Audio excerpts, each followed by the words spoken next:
Sarasvati Premadeva, iniciada no luciferianismo hoje fazendo 22 dias, nos deu um tema muito interessante. Eu que pedi o tema a ela, que é justamente para se falar a respeito da mão esquerda, o caminho da mão esquerda. Segundo ela, o caminho da mão direita é o caminho da submissão. O indivíduo é submisso a uma determinada identidade. Então aí nós teremos vários segmentos, particularmente, penso eu, os segmentos de linha evangélica. Agora há pouco saiu um pastor falando aí, um bicho da cara de cavalo, falando aí, que eu chamo com ele pastor cara de cavalo, pedindo o dízimo, não é de um ganhador do Big Brother. Eu não assisto esse Big, mas parece-me que o rapaz ganhou mais de 3 milhões de reais, ou vai ganhar, e ele já estava aí falando em consagrar o dinheiro dessa pessoa ali em redes sociais. Então nós temos aí o caminho da mão direita, que está relacionado com todas essas religiosidades. Existe um Criador, esse Criador seria Jeová, e nós caímos em pecado e nascemos em pecado, e aí Deus mandou seu Filho puro, né, o Cordeiro de Deus, que foi aí colocado em sacrifício, e a partir desse sacrifício ele teria salvo o mundo, e a partir daí viria nascer iria nascer o cristianismo, que a posteriori também seria oficializado por Constantino, e a partir aí de Constantino teríamos em 1500 mais ou menos a descoberta de um monge agostiniano chamado Martinho Lutero, que, adentrando uma das vezes em um convento, viu um livro aferroado a grilhões, e ele ficou trêmulo porque sabia que aquilo ali era uma Bíblia. Diz a história que ele quebrou aquelas correntes e pegou aquele livro e fugiu com ele, sendo excomungado a posteriori pela Igreja Católica e se fechando em um lugar distante, um refúgio, e escrevendo a Bíblia, traduzindo a Bíblia pela primeira vez para o alemão. A Bíblia que iria se tornar aí a Bíblia de Martinho Lutero. Com a invenção da imprensa de Gutenberg, esse livro, a Bíblia, iria ganhar várias traduções, como as que nós temos hoje. A primeira foi a Vulgata, depois nós teríamos a Septuaginta, a João Ferreira de Almeida corrigida, João de Ferreira de Almeida fiel, a King James Bíblia, entre outras. Nós teríamos uma série de versões, e depois nós também iríamos receber a versão da Torre da Vigia, né, do Testemunho de Jeová.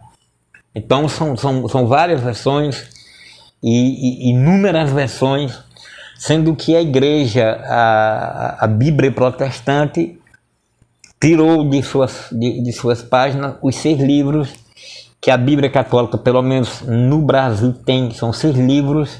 Não é que a católica tenha 6 livros a mais, é que a evangélica tem 6 livros a menos. E a partir daí, segundo Max Weber, trabalhando com a ética protestante, nós viríamos como esse protestantismo, através de diversas denominações cristãs e seitas e heresias, nós iríamos ver centenas e centenas de igrejas. A igreja e bordel era o que mais crescia no Brasil a partir dos primeiros evangelistas no país. E aí nós teríamos a Assembleia de Deus, Testemunho de Jeová, Adventista do Sétimo Dia, e aí as pseudo-religiosidades que seriam o Evangelho segundo o Espiritismo de Allan Kardec e tudo mais que você conhece hoje. Essas coisas todas, o protestantismo, o adventismo do sétimo dia, testemunhas de Jeová, quadrangular, etc., mas o espiritismo, que só é espírita, aquele que segue o caminho traçado por Hippolyte Reis ou Allan Kardec. Tá? Então, um macumbeiro, um xangozeiro, ele não é espírita, ele é espiritualista. Então, esse espiritismo, todas essas coisas que vêm aí, que descendem dessa construção da igreja romana, que é o cristianismo, então seria aí a mão branca, que é a mão branca ou a mão direita, que é o caminho do servilismo, de ajoelhar perante uma divindade, de rogar, de dizer, de deixar a função de ser Deus muito fácil, porque se Deus faz o que eu quero, Deus é bom. Se Deus não faz, Deus continua bom. E assim é uma das melhores coisas que tem, ainda melhor do que o cargo de presidente e rei, né?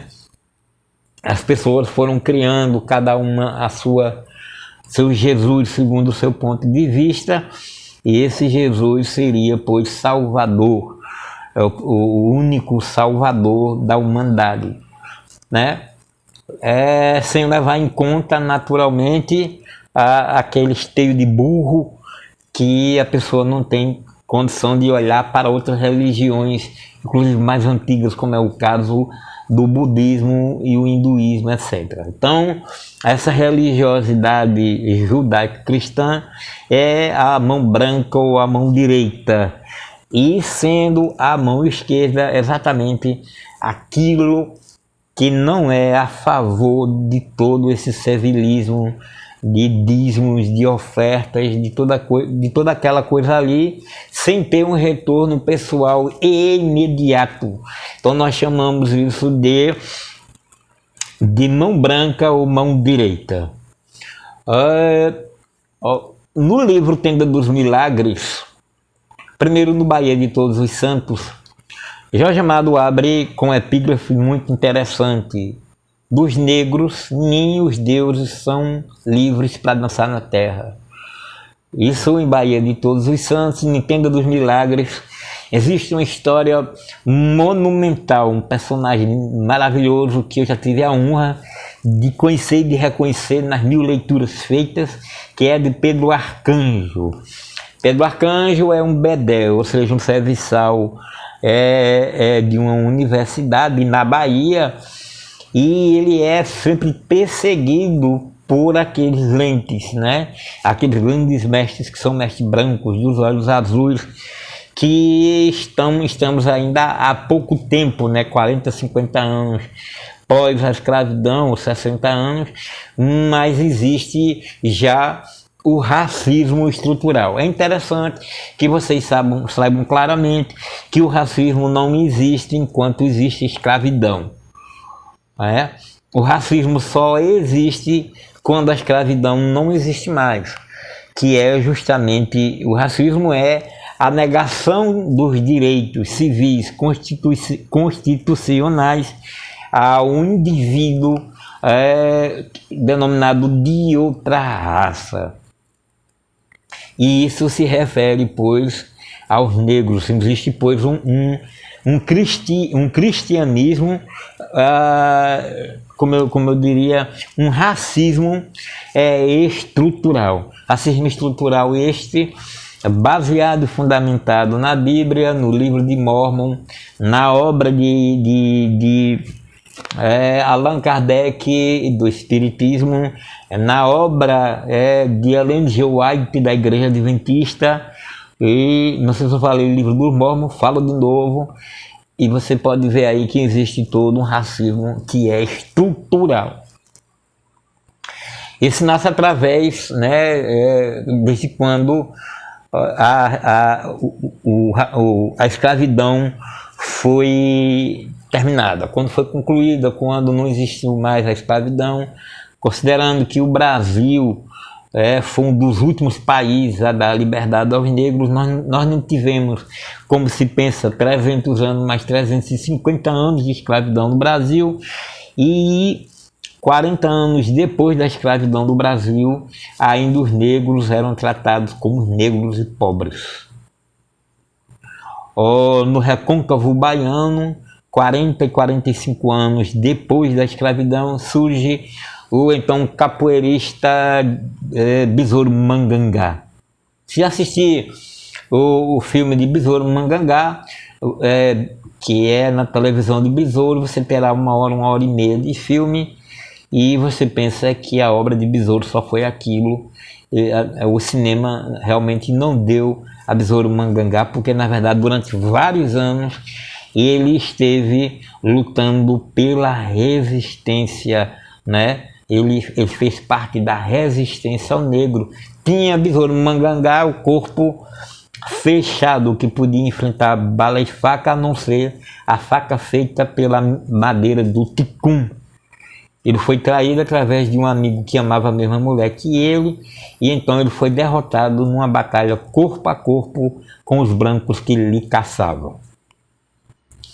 Somos inocentes quando pensamos que a capoeira de Angola, a capoeira mestiça, a capoeira, o jogo em si, as várias tonalidades e matrizes desse jogo, já veio aquilo ali tudo pronto. Quando nós pensamos que nós fomos em terreiro de candomblé e o terreiro de candomblé já tem aquilo ali, o jogo de búzio é aquele, as contas dele foram aquelas o tempo todo. Quando nós pensamos que o candomblé no Brasil é igual à África, e quando nós imaginamos que sempre houve Umbanda desde sempre, que Pombagira veio da África, que a Quimbanda, né, a Quimbanda brasileira veio da África, e nós somos um bocado de inocentes quando nós pensamos dessa forma.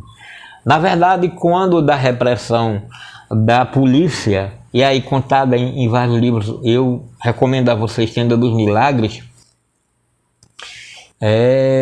e Escravidão de Laurentino Gomes, primeiro volume, quando essa supressão, essa repressão aos cultos negros, a capoeira e ao que estava nascendo ali, que viria a ser chamada a posteriori de candomblé, porque na África não há candomblé. Candomblé é uma construção brasileira, porque os negros precisavam sair da sua terra, né, da África, até o Brasil, e eram aos milhares que se morriam durante essa travessia. Quando chegavam aqui, eram colocados para ser vendido no comércio mercadorias melhores, e se sabia, pela forma da cabeça, pelos adornos, etc. e tal, que eles participavam de nações diferentes, de tribos diferentes.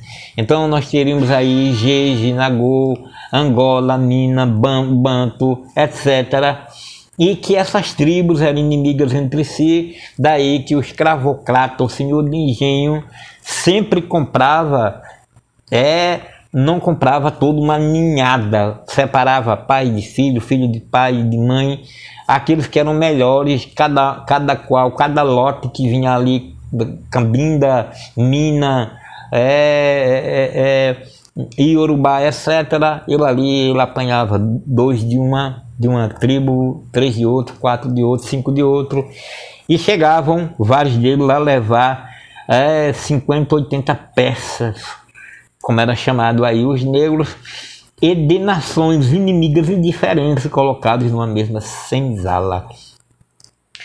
O que dava ao senhor e à senhorzinha total controle, porque os negros não só falavam línguas e dialetos diferentes, como amavam e adoravam deuses diferentes e se odiavam entre si.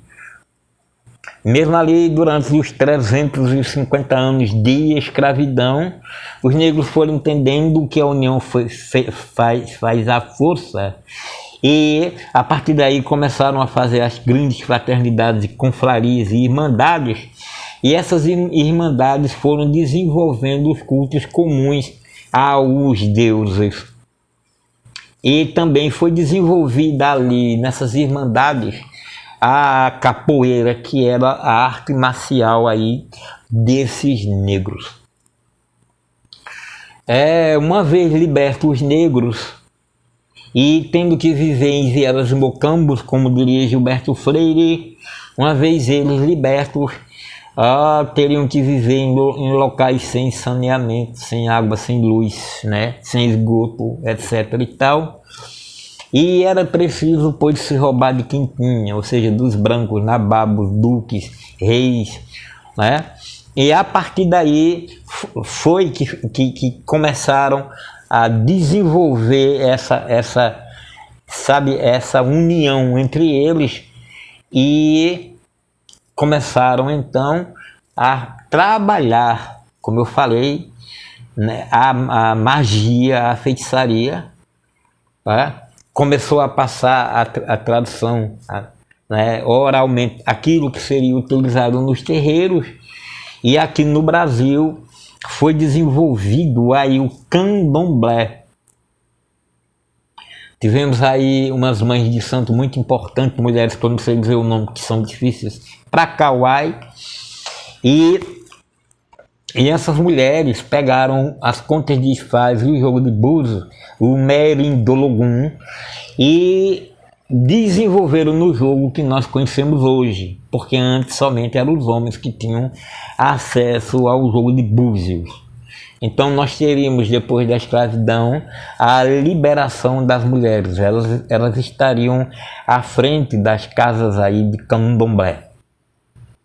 Pois bem, é importante dizer que a capoeira daqui do Brasil, ela não é a mesma capoeira da África, e que o candomblé não é africano, mas é também brasileiro, porque exatamente essas divindades, houveram muitas divindades, porque teríamos mais de 258 orixás que deixaram de ser cultuados, porque esses orixás só iam, como o orixá da agricultura, só iam beneficiar, se estivessem ajudando aí, só iriam beneficiar lavouras dos brancos.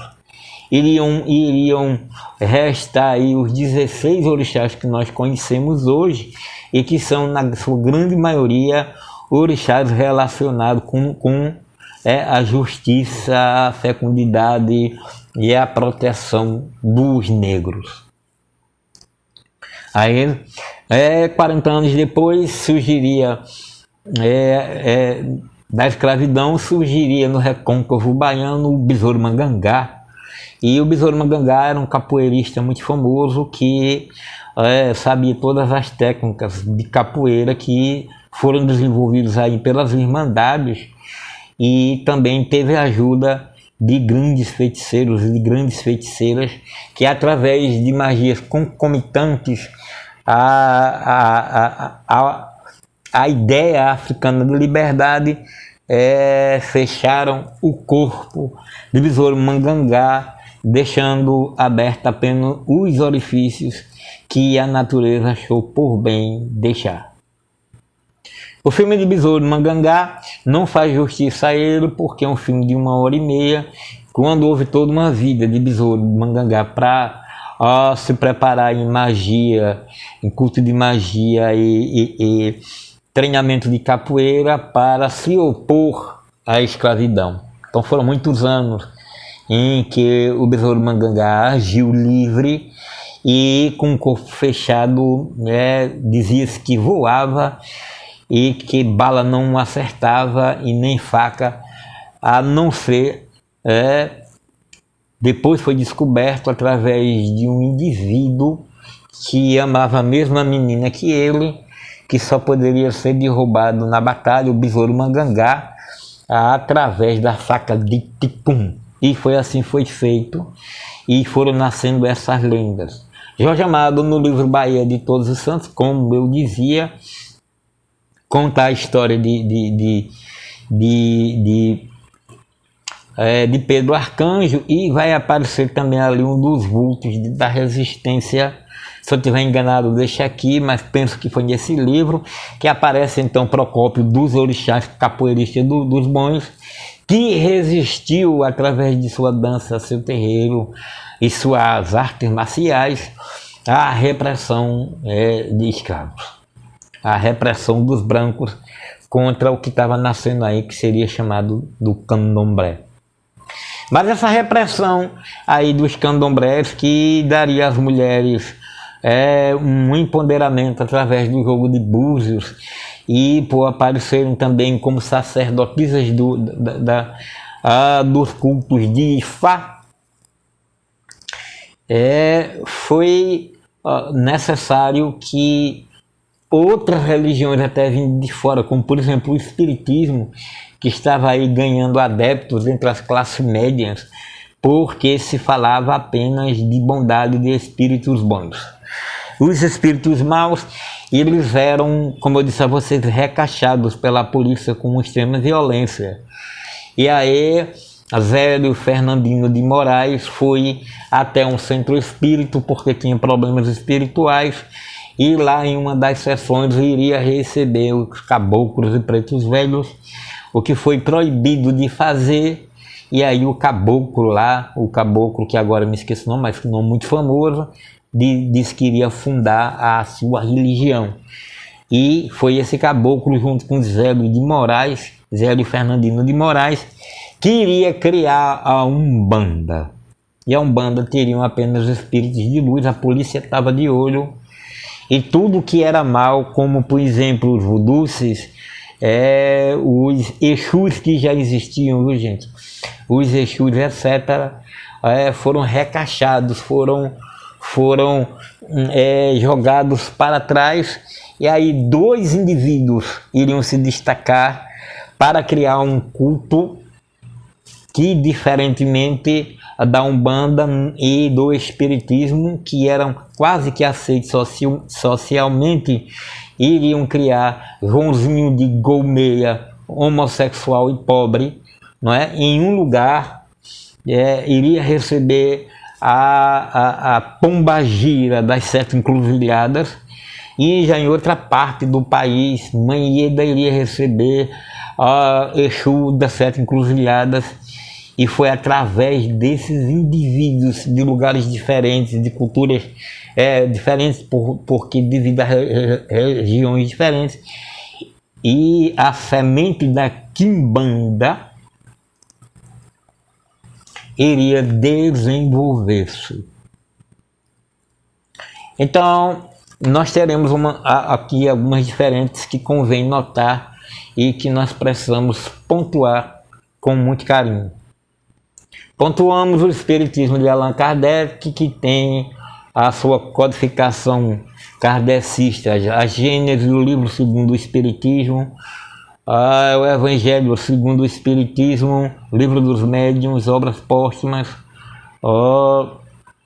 Então, esses livros, na verdade, 5 livros, e seria a codificação espírita trazida da França por Allan Kardec. Pontua-se que ali, naquelas reuniões, que chamou muita atenção da classe média branca e repressora, porque o seu fundador, Hippolyte Revel, Allan Kardec, era supremacista, eugenista, racista.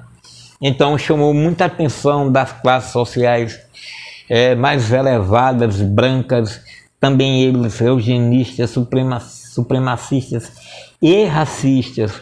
E ali somente apareciam bons espíritos e espíritos maravilhosos, espíritos considerados espíritos de luz.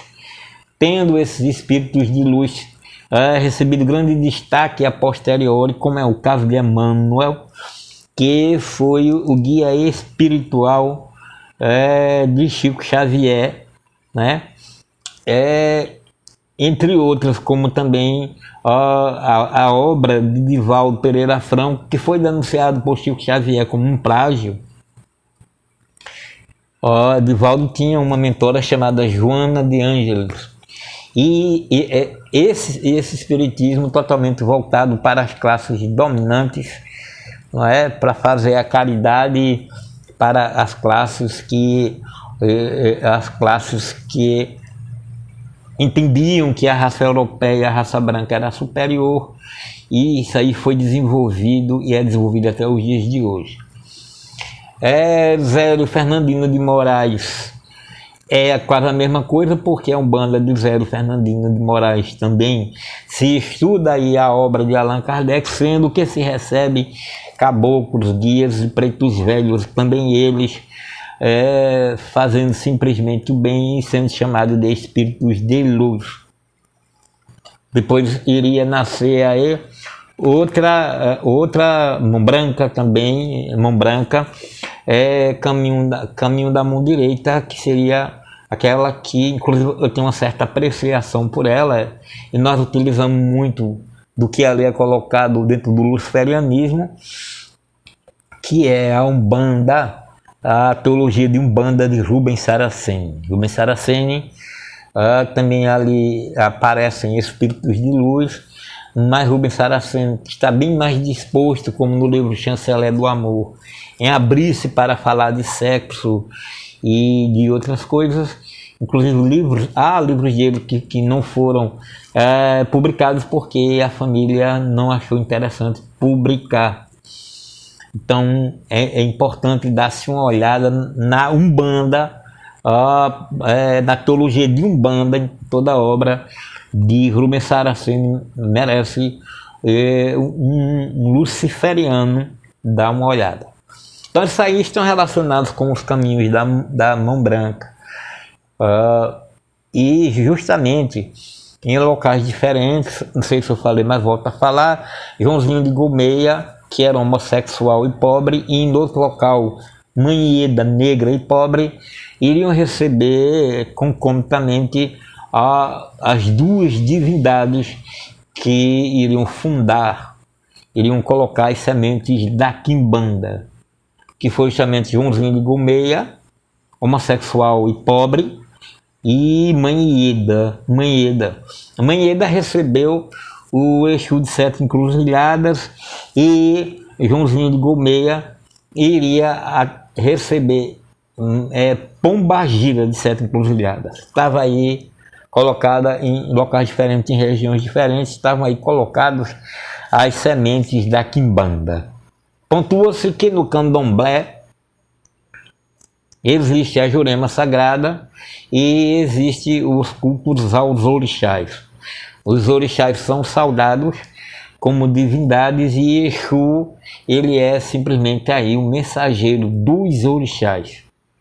Entende-se que há lá por trás da casa de Candomblé existe a casa de Exu, onde se é derramado o egé e feitos os trabalhos com os diversos Exus e Pombagiras, mas que a casa geralmente os orixás que comandam, como a casa que eu nasci, como a Bian, de Doté Rogério. Doté Rogério vem de terreiro de Candomblé, da Ziriladê. E ali tem a logo, você vai ver Iemanjá, na logo Iemanjá e Oxum, são essas divindades que lhe recebem logo na porta do Ilê. Então são os orixás que comandam. Na Quimbanda, pontua-se que na Quimbanda é Exu e Pombagira que comandam. Então não vai ter orixás. O jogo de búzios será referente a Pombagira e Exu. Todos os espíritos negros, todas as falanges, Malay, todas as falanges de espíritos de Exus pesados, né? Exus de Lira, Exus de Calunga e Pombagiras de diversas encruzilhadas e diversos caminhos, eles receberiam um culto só para si, sendo Exu e Pombagira as divindades veneradas dentro da Quimbanda.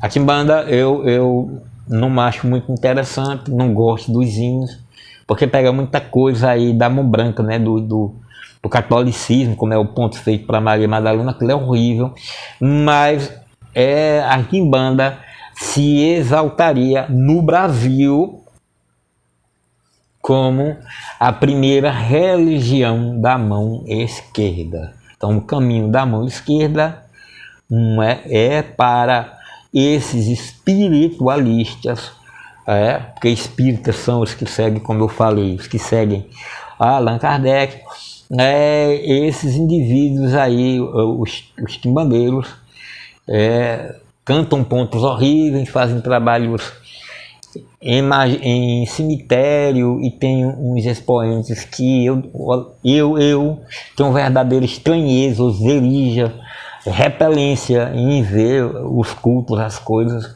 Os pontos são horríveis e aquilo ali é muito, muito estranho, porque englobou, né? Na verdade, a quimbanda é como se fosse o satanismo da Umbanda, né? Porque é contra a Umbanda. Então todos os espíritos marginais, criminosos, de crimes hediondos, facadas, morte, bala, cambau, vivem e andam livres ali na quimbanda brasileira. Mas o ponto é que deixo bem claro que essas três religiões que nós falamos, com exceção da kardecista, a Umbanda, a quimbanda e o candomblé são constituídas dentro da nação brasileira. E como eu falei, não havia aí a pombagira. Quando você observa lá os cultos de Cuba e África, através da obra de Pierre Vergel Orixás, você não vai descobrir aí nenhum culto para pombagira. Pombagira torna-se, entra através dos cultos que foram reprimidos, não é? E se destaca na quimbanda. Exu e pombagira vão se destacar na quimbanda, Exu sendo orixá e pombagira sendo a sua contraparte feminina. E é desse jeito que a quimbanda se vê. No entanto, nós luciferianos pensamos diferentemente. Nós acreditamos que todos esses cultos são interessantes e necessários para diversas faixas evolutivas, que há pessoas diferentes, e que de alguma forma essas religiões vão em algum momento preencher aquele vazio do indivíduo, né? Porém, para a gente, o caminho da mão esquerda, na verdade, verdadeiramente, começando com o satanismo, porque o satanismo nasce exatamente através das traduções dos textos hebraicos judaicos. Então o satanismo nasce ali, que é a oposição a tudo que é bíblico, é divino. Então é realmente um caminho que é bem diferenciado, porque vai reverenciar uma entidade extraordinária, não é?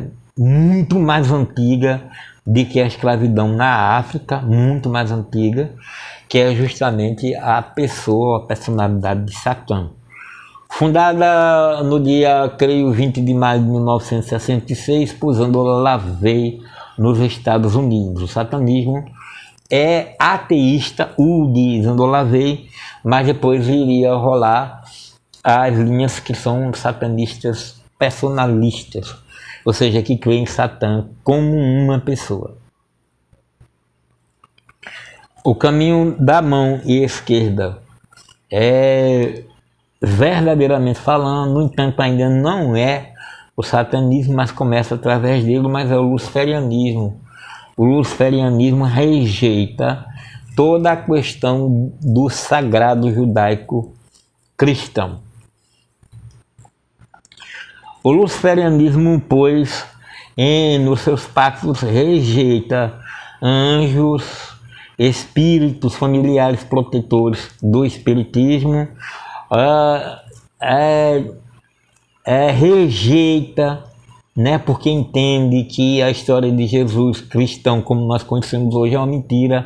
Então rejeita tudo que é cristão, rejeita o Jesus de Nazaré, rejeita seus anjos e guardiões e espíritos familiares, que o espiritismo de Allan Kardec, baseado também na mentira do cristianismo, implantou nas mentes humanas.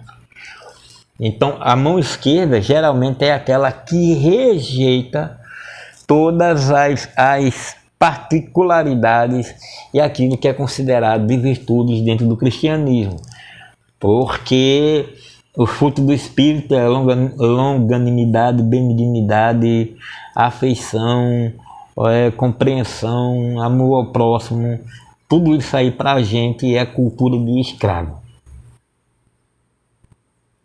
Tanto é, pois, cultura de escravo que foi utilizado primeiro por Jesus, que dá a outra face, porque os judeus eram escravos do Império Romano, e a posteriori, né, séculos depois, seria utilizado por Mahatma Gandhi.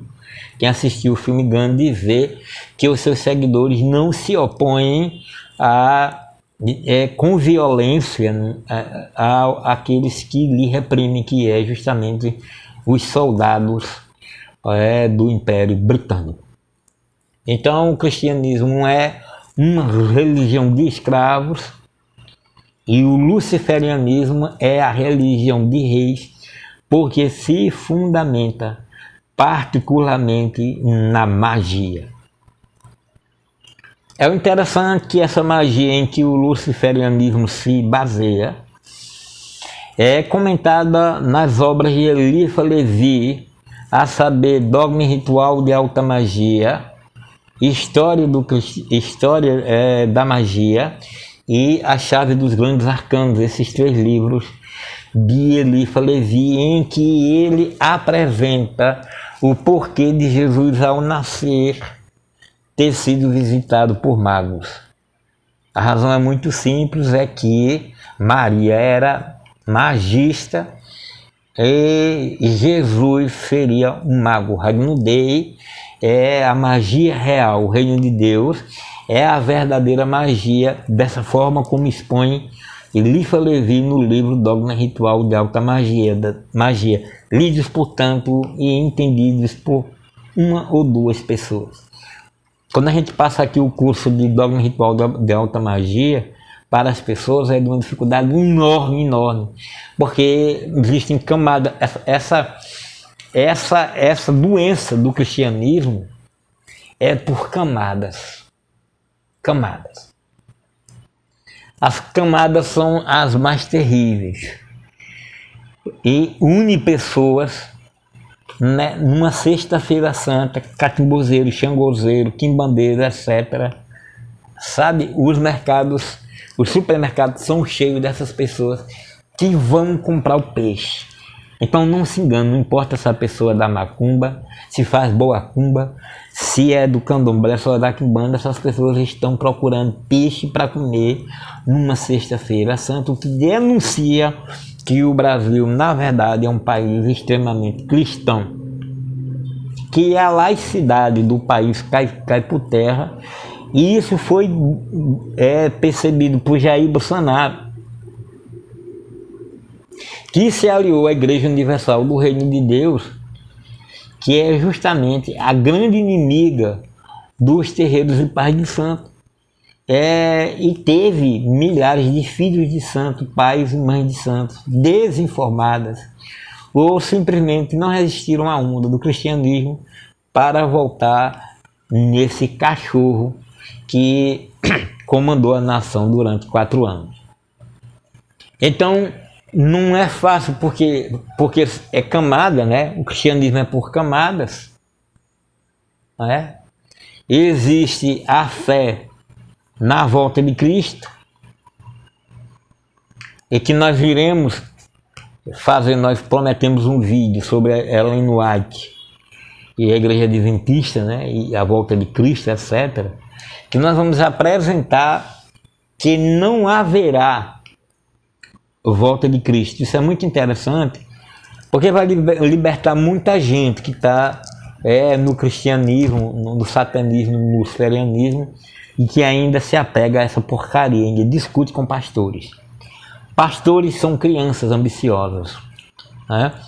Pastores já estão no inferno. Então, essa coisa de ressurreição dos mortos e julgamento final. Isso é terrível, porque foi semeado por nossas mães e pais de uma maneira até afetiva, né? Através de lágrimas, quando nós éramos crianças. Quando crianças, segundo Sigmund Freud, nós teremos o id, ego, superego. O id é exatamente quando a criança nasce e arrota e defeca e urina e não há nenhum controle. O superego nasce com a educação dos pais, né? E os pais educam justamente a criança dentro da religião que nasceram, na grande maioria, cristãos.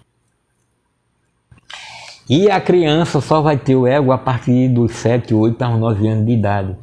O ego é a sentinela no portão, mas já foi tanta porcaria, missa, romaria, reza, hino evangélico, Bíblia, tanta porcaria colocada na cabeça da criança que hoje ela adulta ainda está aferrada a essas coisas.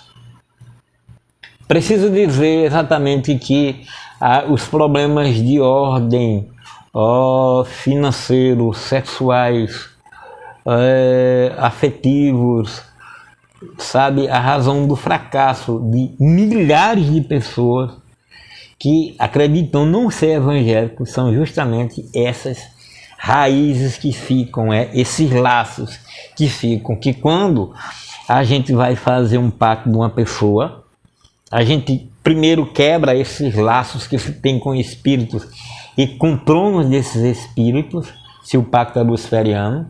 Então se vai quebrar antes mesmo do pacto os laços que ligam você a seres sobrenaturais patenteados pelo espiritismo. Então quando você vai fazer lá o voto que você diz que eu rejeito o anjo, o Espírito Santo e tudo mais, aqueles cordões já foram quebrados, porque nós começamos a preparar você 7 ou 14 dias antes. Depois do pacto, ainda haverá mais 21 dias, como foi o caso de Saravati Deva, né? Para que a pessoa desapegue.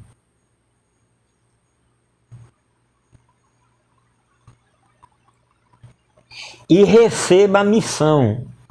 Eu, Zanon Vizi, mestre espiritual, eu sou o guru, mestre espiritual de Saravati Prema Deva. Eu dou a ela a missão de tornar Lúcifer famoso. Eu dou a Saravati Prema Deva a missão de tornar os Dharmas de Goécia famosos. Mas não são famosos? Mas são famosos através da extorsão que cada magista, a grande maioria, partícipes da Goécia Salomônica, que exploram, né, utilizam esses deuses para seu bem-estar pessoal.